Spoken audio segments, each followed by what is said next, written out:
Hello, welcome to Lemon Studios, where we talk anything and everything entertainment. I'm, of course, Lemon himself, Zeke Lemon, and this is my review for Monday Night Raw. But before we get into that, let's get the house clean out of the way. Share to leave a like, comment below, let me know your thoughts on Monday Night Raw, and of course, hit that subscribe button as it helps me grow into my YouTube career.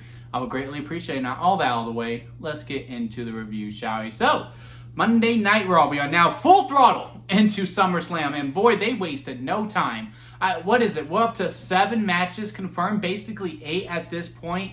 Maybe 9, because Dominic is going to get cleared during the segment tomorrow, which I am really looking forward to. I mean, that segment between New Day, Grayson Waller, Adam Pearce with the toupees was so funny. And then, AJ and Dominic arguing for God for which one he's going to listen to on their prayer was just had me cracking up. And everything that Dominic and AJ have been doing has just been stellar. Like, the chemistry that they are having off screen just makes me more excited for what they're going to do in their off screen. What they're doing off ring makes me excited for what they're going to do in the ring, is what I should have said. I think they just have amazing chemistry with each other. Everything that they're doing with that has been a lot of fun. So basically that got confirmed, right? The Tribal Chief, the OTC, has come back. It looks like we are going to do Jey Uso and Roman Reigns versus Braun Breaker and Bronson Reed, Team Braun, as I like to call them.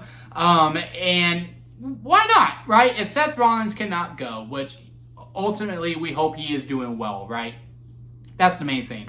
And I also really like how they're doing, look, he has it till next June to cash this in. So there is no worry about vacating the briefcase or anything like that, which kind of leads me to believe when he returns is when he cashes in, which I do think is probably the right choice to make due to the circumstances that we are in, right?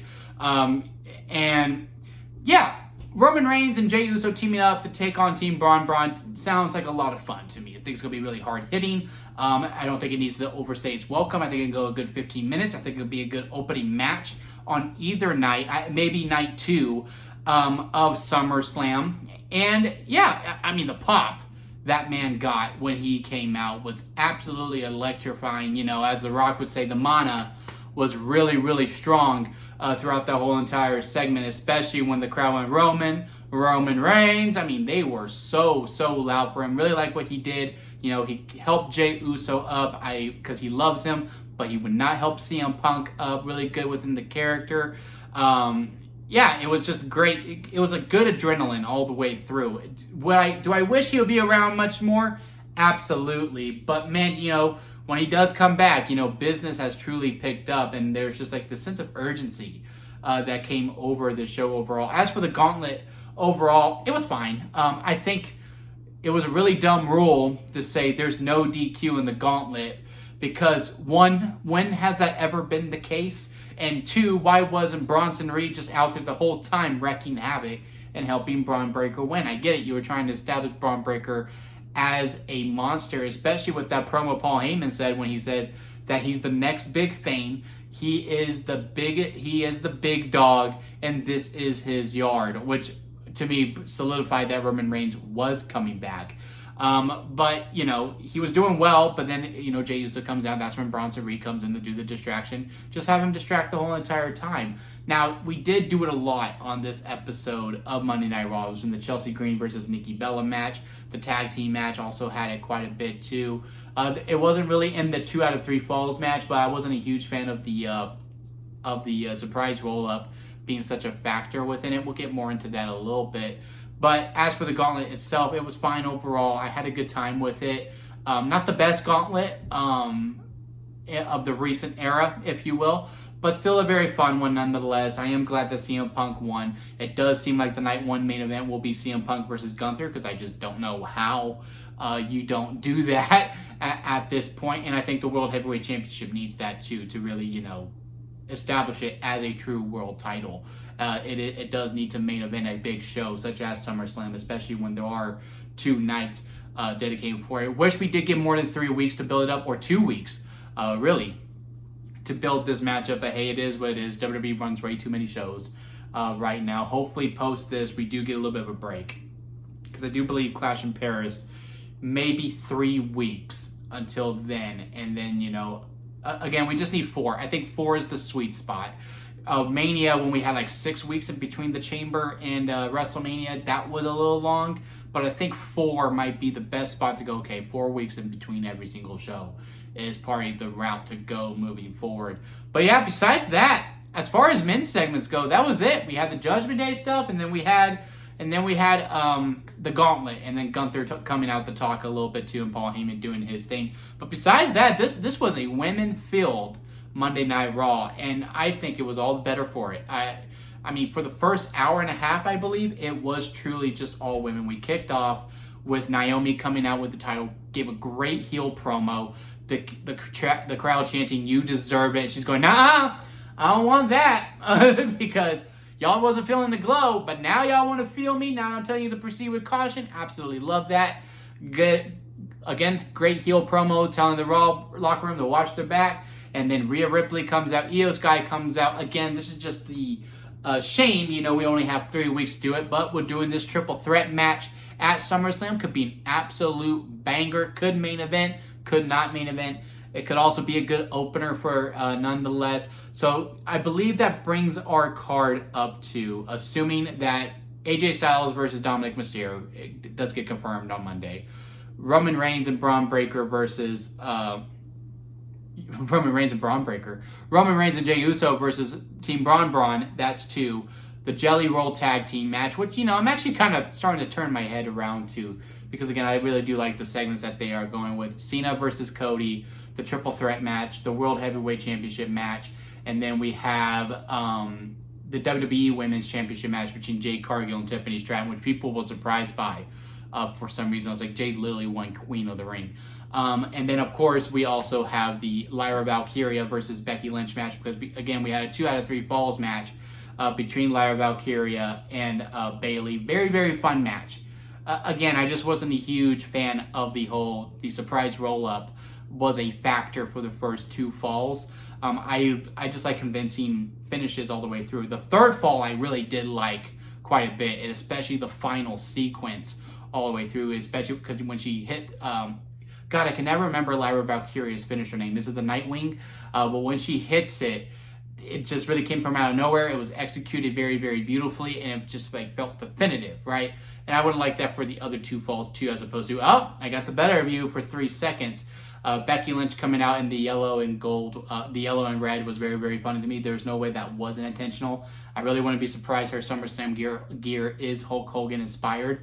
She's been wearing a lot of red. I think she wore it at Evolution too. So we will see when we get to SummerSlam what her apparel is. But I do think I think if we were able to bet in Vegas, I think, yeah, you could say Becky Lynch will wear the red and gold at SummerSlam. But yeah, overall, again, this was a very, very fun show. Nikki Bella versus Chelsea Green was fun. Maybe that's the 9th match I was thinking of, because Stephanie Vaquer had a backstage segment with Chelsea Green and Secret Hervis. The Secret Hervis were getting heavily involved between the Nikki Bella match. The ending was a little weird, because again, it looked like she was going to go for the rack attack, but I believe she cannot do that move due to her neck injuries, which is why she has to do the sequel to, I don't know if they call it the Rack Attack 2 or whatever her finisher was, but she does the curve, and it seems like, oh, they got to set it up wrong, and then the whole sequence, it was good how they caught it. It was just weird how the final sequence, which Nikki Bella gets to win, Secret Hervis beat her up, Stephanie Vaquer comes for the save. That's 2-3. So maybe we need some Brie mode to come down to the ring. God, I really hope we don't hear that goddamn music. Her theme music. I know we give Def Rebel a lot of crap. That is the worst theme song, and Def Rebel did not produce it. So I really hope we do not have to hear it. But if we do, cool. I wouldn't mind seeing Brie Bella again, especially for this last one that Nikki is going on properly. But yeah, again, even the tag team match between Judgment Day and the Kabuki Warriors was a lot of fun. This is what got Dominic Mysterio to now go through a reevaluation next week. And what led to that amazing segment that we did get backstage. I could have done without the interferences because we were doing it throughout the whole entire show, but it was first, so I didn't mind it necessarily. And it was a good match overall. Again, there was just a lot of very good matches on this episode of Monday Night Raw. The tag match, the 2 out of 3 falls match, the gauntlet, of course. Nikki Bella and Chelsea Green had some fun to it as well. The promos to me were really hitting it out of the park as well. That opening promo was great with Naomi, Rhea, and Io Sky, as fast forward as it was.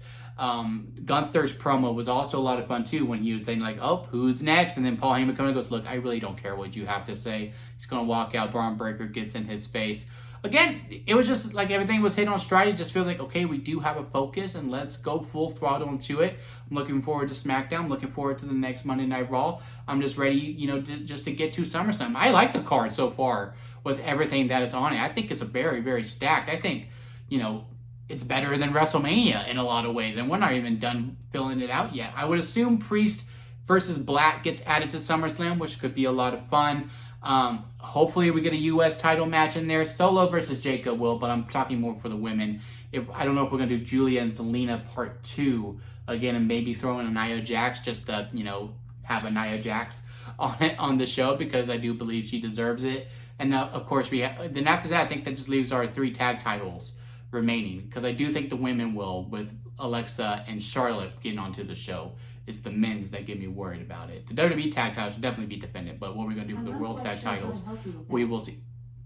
I said Bliss's name, her first name, and my Amazon device decided to talk, so if you heard that, I apologize. But yeah, the world tag titles, we are going to do a match to determine who is going to be the #1 contenders. New Day will be part of it. Again, that was part of that amazing segment that we talked about at the top of this video. But again, will that happen at SummerSlam? I don't know. They didn't specify, which gets me a little nervous, because I do think every title should be on at a SummerSlam, especially if you have 2 nights. How can you not make room for every single title that you got?